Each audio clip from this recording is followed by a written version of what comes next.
聽好啦，攞住個計數機，你自己去算下啦。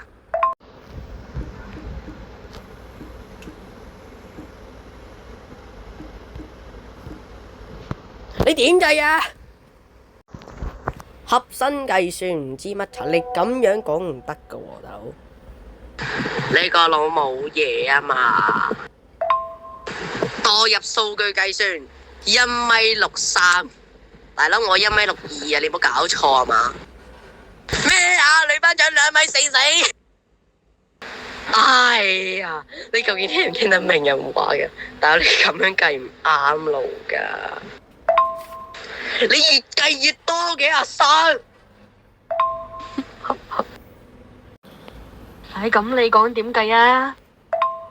點計？1.62米除以3再乘以2，或者1.62米乘以2再除以3。啊，明唔明啊？咁先係真正嘅我嘅2/3啊嘛。但係你呢個計法係我嘅身高再加埋我嘅身高嘅2/3啊！你明唔明啊？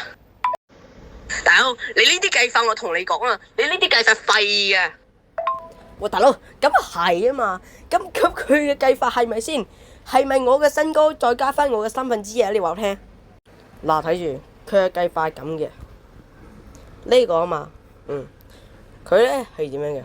我重俾你哋睇下。佢將份數化為除法佢咁樣呢度佢呢度呢個步驟已經錯晒，你已經。咁然後咧，我做俾你睇下，佢咁樣，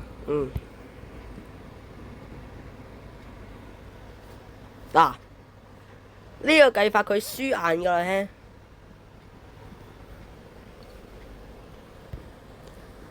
咁樣先係啱啱係咪？係咪先？呢度係咪先？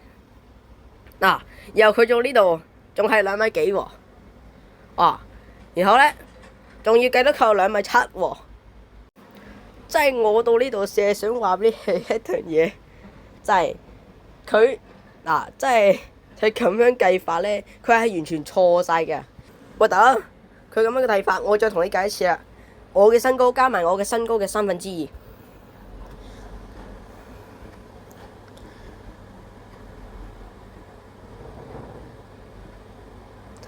你睇下係咪先？你睇下係咪？係咪加埋先？你話俾我聽。